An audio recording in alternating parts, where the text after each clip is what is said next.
Creados para adorar. El propósito espiritual para la música, de Mike Herron. Capítulo 1. Introducción. La prueba. Muy temprano, una mañana de 1970, llevé mis libros de composición a Lyre Beach, el estuario de un río que desemboca en el Océano Pacífico en Earhart, Oregon. Mi esposa Marsha y yo vivíamos en una casita cercana con nuestra bebé, Pipa. Yo tenía 20 años y estaba llevando a cabo lo que sentía era una dirección dada por Dios para limpiar mi corazón de la idolatría que había tenido hacia la música. Desde mi conversión al cristianismo, el año anterior, había desechado mis discos de rock y de jazz, y más tarde, mi colección de música popular y clásica. No era que esta música fuera mala, ni que todos los que siguen a Cristo deban hacer lo mismo que yo.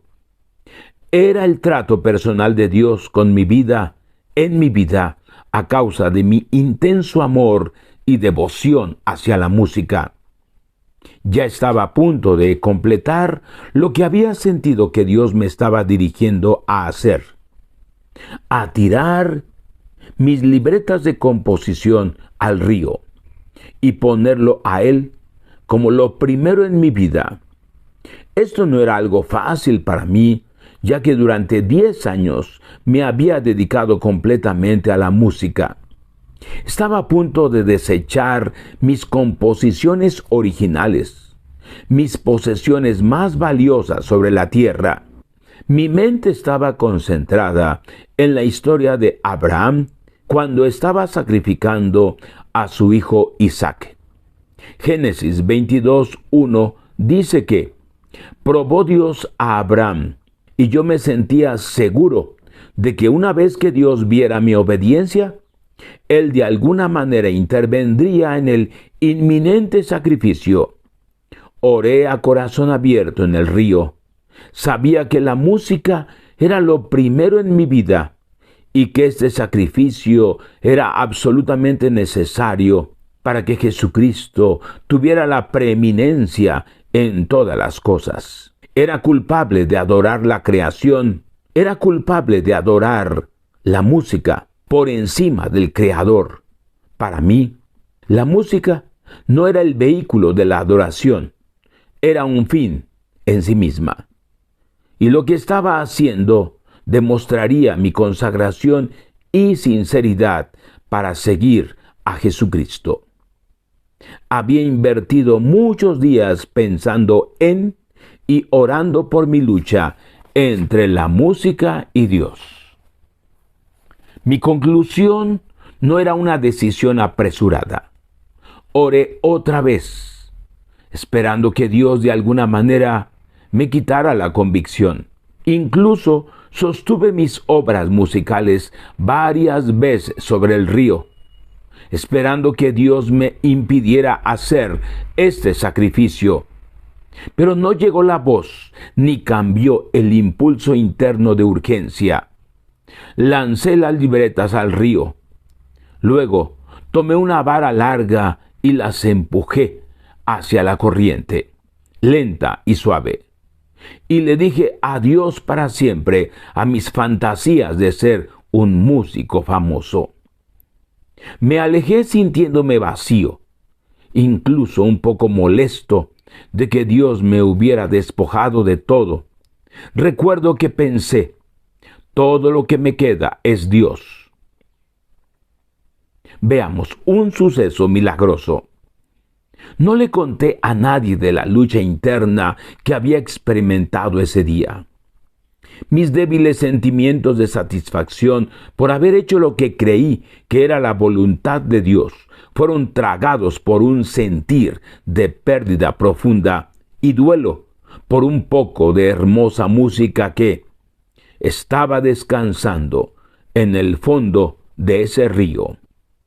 Esa noche recibí una apresurada llamada telefónica de un jovencito de la congregación a la que asistía. Sus palabras fueron más o menos así. Estaba jugando en Lyre Beach y encontré sus cuadernos de música en la arena, a la orilla del mar. Usted seguramente los dejó allí y cuando la marea subió se los llevó.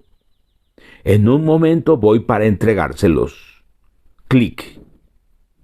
Ni siquiera tuve la oportunidad de decirle que dejara el sacrificio en donde estaba. El poder de resurrección de Dios estaba en acción. Trajo hasta mi puerta los mojados cuadernos de música y mientras yo los secaba, le expliqué toda la historia a Marsha. Dios me había regresado mi música, pero había algo diferente ahora. Dios era mi fortaleza y mi cántico. Pensé en las palabras que Dios le dijo a Abraham en Génesis 22:12.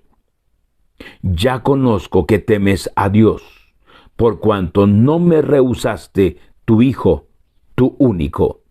Y en Génesis 22:16-17. Por mí mismo he jurado, dice Dios, que por cuanto has hecho esto, y no me has rehusado tu hijo, tu único hijo, de cierto te bendeciré. No estoy diciendo que todos deberían tomar sus composiciones y lanzarlas al río más cercano. Eso no sería fe, sino presunción. Dios quiere un cántico nuevo en nuestro corazón. Y ahí, en el corazón, debe morir primero el cántico anterior antes de que pueda nacer lo que es nuevo y fresco. Veamos las semillas de la música. Mis genes musicales son un don heredado de mi papá, quien fue un músico autodidacta. Mi cuna estaba cerca del cuarto donde mi papá tocaba el piano. Creo que algo fue transferido a mi corazón de recién nacido mientras lo escuchaba tocar en la noche. Mi abuela tocaba el piano en su iglesia y era toda una pianista. Mi bisabuelo fue violinista y director de una banda de música. A los 10 años comencé a tocar el piano y tomé las mismas lecciones que todo niño estudia alrededor del mundo. Estoy en deuda con mis maestros, June Cameron y Lyon Erickson. La música era un mundo fascinante para mí. Era un lenguaje que parecía ser más profundo, más sentido en el corazón que las palabras habladas. Quería aprender este lenguaje. Cada escala y acorde parecía una ampliación del vocabulario, una mayor habilidad para hablar y expresar todo el rango del alma humana. Yo era uno de esos locos estudiantes que amaban practicar y tocar el piano. Acerca de la música rock, al principio de los años 60, ayudé a la formación de una banda de rock llamada Teddy and the Rock Riders. Nuestro grupo constaba de un bajista, guitarra lead, baterista y yo en el órgano. Nuestro estilo podría ser descrito como primitivo y estridente. Tocábamos 6 noches a la semana durante los meses del verano en un club para adolescentes en Seaside, Oregon, llamado The Pipe Club.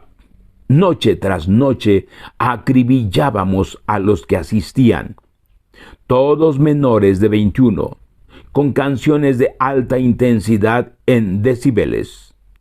Fue durante esos años que descubrí el poder que tiene la música para moldear los valores sociales y morales. Mientras tocábamos, mi vida fue profundamente alterada por los mensajes de la música. Veamos acerca de los clásicos. En el otoño de 1967 fui a la Universidad de Oregon. Practicaba piano y escribía música entre 4 y 5 horas al día, junto con las demás disciplinas necesarias para graduarme. Fui desafiado por mi instructor de composición, Montetuff, a crear música nueva e innovadora, lo cual me fascinaba hacer. Pero en lo profundo de mi corazón estaba atribulado. Había preguntas que no podía contestar, preguntas importantes como ¿cuál es el propósito de todo esto? ¿Y por qué estoy aquí? Veamos la generación de los años 60. Mi generación estaba en un tiempo tremendo de transición. Se estaba librando la guerra de Vietnam. Los valores sociales estaban bajo un ataque a gran escala. Y algunos de nuestros líderes habían sido asesinados sin causa. La marihuana, el LSD, la música rock y la inmoralidad se convirtieron en escapes a otro mundo que prometía la utopía y el alivio de la confusión. Inocentemente entré por esa puerta.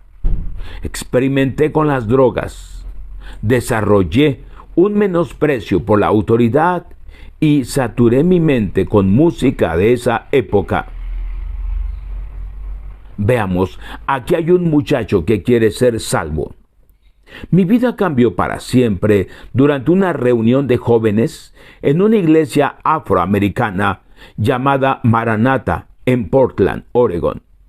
Un amigo me invitó a esta congregación de varios cientos de personas que estaban experimentando un tremendo mover del Espíritu Santo durante los días del avivamiento de Jesús. Yo quería responder a la predicación del pastor Brasile, Juan 3:16, porque de tal manera amó Dios al mundo, que ha dado a su Hijo unigénito, para que todo aquel que en él cree no se pierda, mas tenga vida eterna. Yo estaba congelado en las garras del pecado y la oscuridad. Muchos respondieron al llamado a pasar al frente, pero yo todavía estaba paralizado, de pie, incapaz de estirar mi mano al Salvador, que estaba estirando la suya hacia mí. La reunión fue despedida, y cuando la congregación comenzó a salir del lugar, de pronto la hermana Brasile clamó desde el piano: «Aquí hay un muchacho que quiere ser salvo. Todos ustedes regresen a sus lugares, que no nos vamos a ir hasta que sea salvo. Regresen y comiencen a orar». Los metió de regreso al lugar y los dirigió en oración por ese muchacho desconocido. La mujer que estaba a mi lado comenzó a llorar y suavemente oraba mientras rogaba por el alma de ese muchacho. Yo también comencé a orar por él sin saber que en realidad era yo quien necesitaba la fuente limpiadora de la sangre de Cristo. Lo siguiente que recuerdo es estar de pie al frente, llorando de arrepentimiento por mi pecado y pidiéndole a Jesús que fuera mi Salvador y me llenara con el amor de Dios. Creí en mi corazón la verdad de la palabra de Dios y una nueva vida en Cristo comenzó.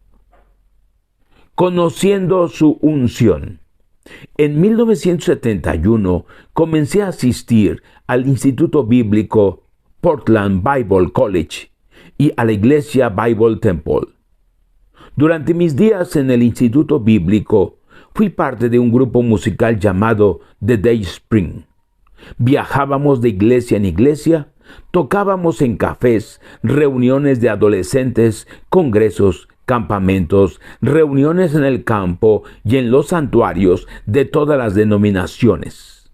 Dios ungió mi vida mientras le ministrábamos durante las giras de verano.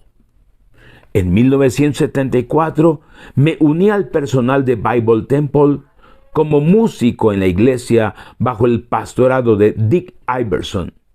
Yo era responsable de supervisar la música en la iglesia y el nivel académico de los programas de música del Instituto Bíblico.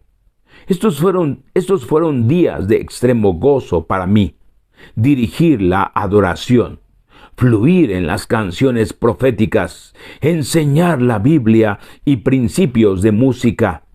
Nuestro coro creció a 75 miembros y teníamos una orquesta preciosa de 40 instrumentos que incluía una sección de cuerdas, timbales y un arpa de concierto. En varias ocasiones nos encontramos siendo dirigidos soberanamente en adoración por el Espíritu Santo, todos tocando y cantando un cántico nuevo, juntos en bella armonía. Muchos de los conceptos fundamentales que siguen en estos capítulos de este libro, creados para adorar, fueron plantados en mi corazón durante esos años de ministerio de alabanza y adoración a tiempo completo.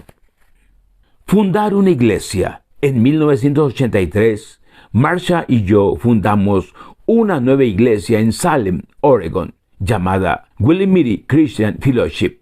Mi llamado al ministerio pastoral nos llevó a establecer una nueva familia de creyentes y la adoración cobró un significado totalmente nuevo para mí.